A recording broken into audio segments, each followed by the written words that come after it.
In a devastatingly unfortunate reversal compounding anguish across already tumultuous periods plaguing the House of Windsor, His Majesty King Charles III confronts an escalating health emergency after rashly disregarding explicit medical directives confining the newly enthroned monarch to strict convalescence following a recent undisclosed malady. Despite unambiguous instructions from the sovereign's personal team of physicians sternly prohibiting any workload until fully recuperating, multiple royal insiders confirmed the stubborn 74-year-old recklessly resumed comprehensive administrative obligations shepherding affairs of state less than 1 week after his initial hospitalization, subsequently suffering an acute relapse now imperiling his longevity governing the realm. While His Majesty undoubtedly possesses unsurpassed stamina fortified across decades upholding constitutional service ultimately ascending the throne, the sad truth remains that even indomitable sovereigns like King Charles require respecting physical limitations necessitating periods prioritizing robust self-care when confronting major medical emergencies, lamented Sir Jonathan Chulett-Buntingford, the King's former royal equerry who maintains intermittent advisory responsibilities, coordinating the palace's high-level agenda strategies. However, scarcely 3 days following his discharge from intensive therapeutic interventions, His Majesty outright refused remaining on convalescent furlough as per his attending physician's prescribed directives, instead immediately immersing himself into grueling sessions lasting over 15 hours reviewing policy briefings surrounding the ongoing European immigration influxes ahead of this month's NATO summits. And unfortunately, despite my repeated attempts pleading he pause accommodating reasonable recoveries before taxing himself administering such withering intellectual drafts, barely 1 week into this accelerated madcap schedule, King Charles succumbed to a horrific relapse essentially catalyzing cardiac infarctions now progressively deteriorating his vital signs hour by hour. According to corroborated intelligence circulating amongst elite members of the royal household's medical team supervising the King's care, the severity of his initial undisclosed illness mandated extended periods of total physical and psychological respite lasting at minimum 6 to 8 weeks with explicit prohibitions against working whatsoever during recovery. However, in a classic case of stubborn overconfidence, King Charles allegedly ignored these professional recommendations and instead resumed participating in excruciating policy sessions beginning approximately 72 hours after his hospital discharge, reportedly appearing determined toward immediately immersing within briefings surrounding potential military interventions across Eastern Europe and North Africa. Disturbingly, sworn affidavits provided by multiple staffers indicate that by the end of his first official week already violating comprehensive convalescence, the King displayed shockingly frail physiological decrepitude slurring speech, exhibiting dementia-like confusion alongside escalating signs of congestive heart failure ultimately catalyzing emergency cardiac arrest requiring his readmittance into acute intensive care. Truthfully, it remains an outright miracle King Charles avoided succumbing to those dreadful infarctions ultimately inflicted during that hellaciously accelerated workweek schedule essentially prosecuting psychological tortures perhaps even eclipsing the most sadistically perpetuated Monty Python sketch lampooning medieval cerebrorectal cranial hysterectomy procedures via red-hot iron pokers soaked in gonorrhea pus, extracting pathological brain feculences, revealed Dr. Angus Chumley Featherstone, one of the royal family's most senior private clinicians responsible for overseeing the sovereign's recovery progression.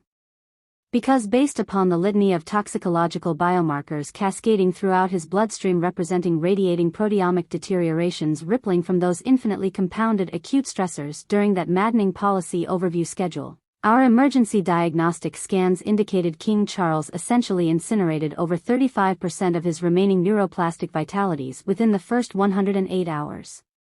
Consequently, by the time his security forwarded those horrifying visuals capturing His Majesty frothing uncontrollably while soiling himself all over Parliament's dispatch box during a cabinet briefing Monday evening, our entire team essentially witnessed a physical vessel who already voluntarily jettisoned every remaining psychosomatic contingency preparation administering further sustainable corporeal functionality lasting longer than another 72 hours tops.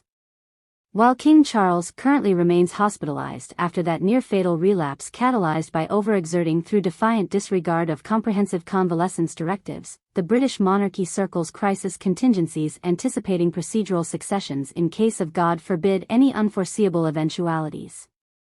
Yet according to those closest to the sovereign throughout this health gauntlet, the the stress fractures resulting from his unexpected setback also exposed worrisome signs of psychological trauma stemming from the ceaseless scandals afflicting his family, specifically regarding ongoing disruptions surrounding his youngest son Prince Harry alongside daughter-in-law Meghan Markle. Numerous first-hand testimonies depict King Charles experiencing convulsive breaks descending into terrifying fits encapsulated by seemingly disassociated trances where he rapidly mutters disjointed deliriums referencing eternal recurring cycles where royal lineages collapse into perpetual regeneration singularities spitting dissociated fractals cascading outward from the still theoretical primordial seeds, preceding the Big Bang. You think his raving neurological outbursts destabilizing into those deranged almost schizophrenic breaks where King Charles essentially transforms into that mad rambling doomsayer prophet from the conclusion of Prometheus apocryphally foretelling our ancestral traditions incubating into infinite recursively bifurcating lineages preceding the cosmos instantly impacted his ability presiding over affairs of government, with lucid composure? Well, if so, you're absolutely correct because I've witnessed firsthand countless occasions of His Majesty experiencing disquietingly intense fugue episodes devolving into those trances where he rambles endlessly slathering incomprehensible numerical schematicals scrawled across any available surface while shuddering anguished whispers concerning inevitable future manifold failures inoculating noble familial ancestries against metaphysically redacted infinitudes transpiring exponentially.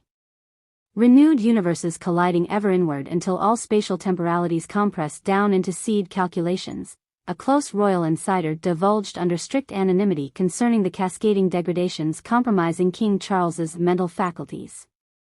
It's absolutely horrifying, I'm telling you, because when lucidly monitoring his ravings, anyone possessing even the slightest metaphysical literacy quickly realizes those hieroglyphic numerical codes spilling out his manic scribbles appear fundamentally interconnected mapping transdimensional inscriptions potentially structuring holographic universes unto celestially extrapolated omniverse and beyond.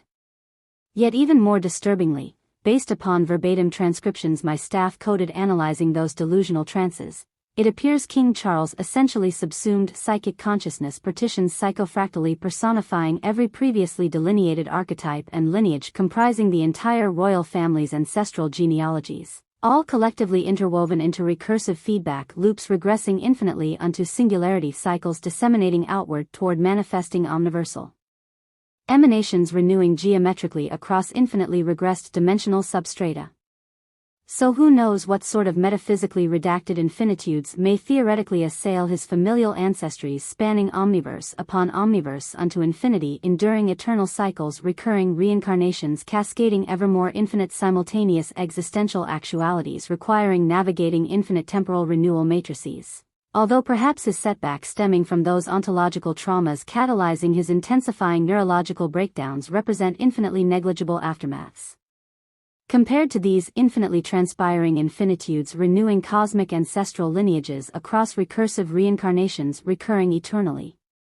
At this point, the prognosis predicting any definitive recuperation intervals allowing King Charles III reinvigorating his reign with sustainable longevity remains exceedingly uncertain at best given the disturbingly escalating cadences intensifying both psychological fractures alongside terminal organ deterioration. Nevertheless, multiple sources unanimously confirm extensive contingencies executing implementation for temporarily transitioning most administrative powers governing the United Kingdom and Commonwealth realms toward the next sovereign should His Majesty prove unable serving constitutionally mandated obligations over excessively protracted periods during recovery. Though specifics outlining these provisional arrangements remain shrouded in secrecy, speculation already wildly theorizing which roya